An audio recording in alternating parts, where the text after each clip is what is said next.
دوستان عزیزم سلام، بهنام رستمی هستم و امروز میخوام بهتون شامی پوک یا شامی رشتی رو آموزش بدم که امکان نداره توی سفره های ماه رمضون گیلانی ها نباشه. اول لپه ها رو از شب قبل میریزیم توی یه ظرف و روش آب میریزیم تا خیس بخوره.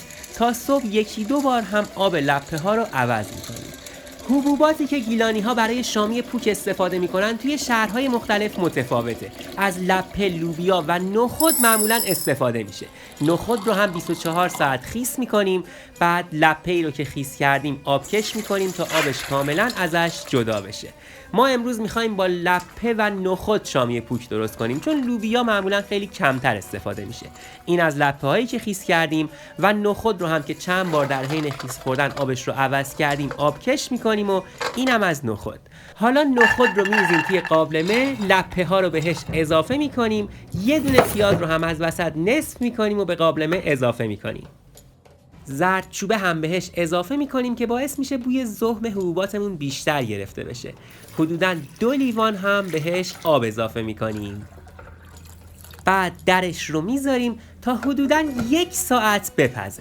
توی یه ظرف دیگه گوشتمون رو به همراه یه پیاز که از وسط نصفش کردیم که باعث میشه بوی زخم گوشتمون گرفته بشه، با 3 حبه سیر که اون هم خیلی به خوش طعم‌تر شدن گوشت کمک میکنه، فلفل سیاه و زردچوبه میذاریم بپزه. به گوشتمون نمک هم نمیزنیم که سفت و دیرپز نشه. 1 لیوان آب میریزیم روش، درش رو میذاریم که حدوداً 2 ساعت گوشت بپزه.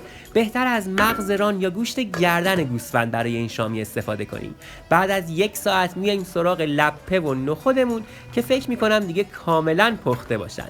الان تستش میکنیم تا ببینیم به چه حالته. این از نخودمون که کاملا نرم شده و این هم از لپه کاملا پختن.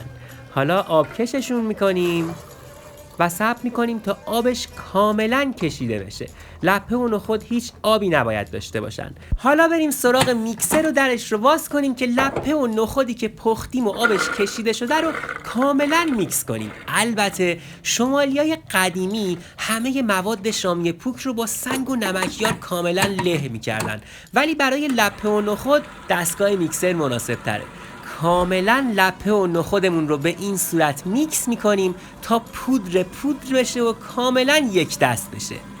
موادمون رو ببینید، چند دقیقه‌ای باید به همین صورت میکسش کنیم.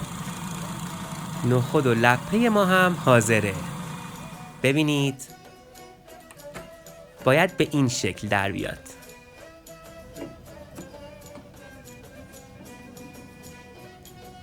این از لپه و نخود میکس شده.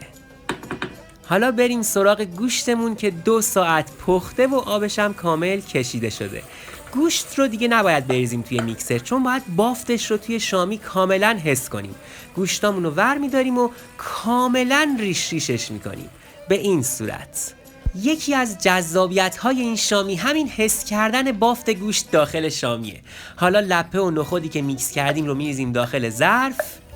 گوشت هایی رو که ریش کردیم بهش اضافه میکنیم، بهش نمک میزنیم، فلفل سیاه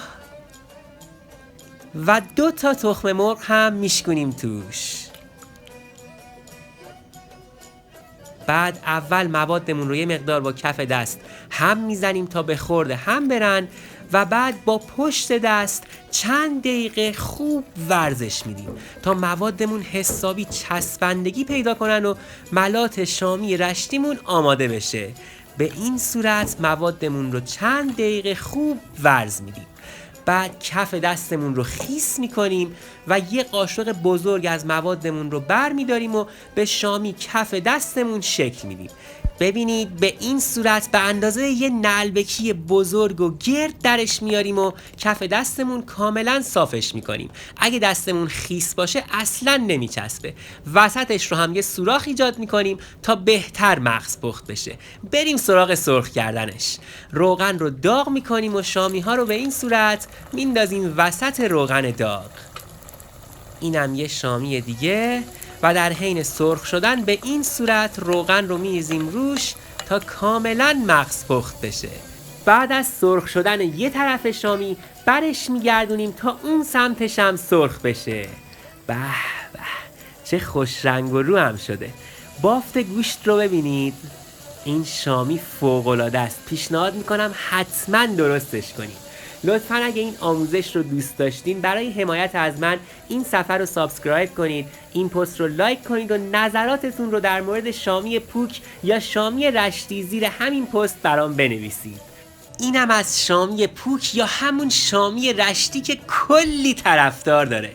به به به، بافت داخلش رو ببینید، اون گوشتا فوق‌العاده است و بهشت زیر دست آشپز هاست و بس نوش جانت. مقدار مواد لازم شامی رشتی برای 4 نفر هم این هاست: لپه 150 گرم، نخود 50 گرم، گوشت 250 گرم، پیاز 2 عدد، تخم مرغ 2 عدد، سیر 3 حبه و نمک و فلفل و زردچوبه به مقدار لازم. نوش جونتون.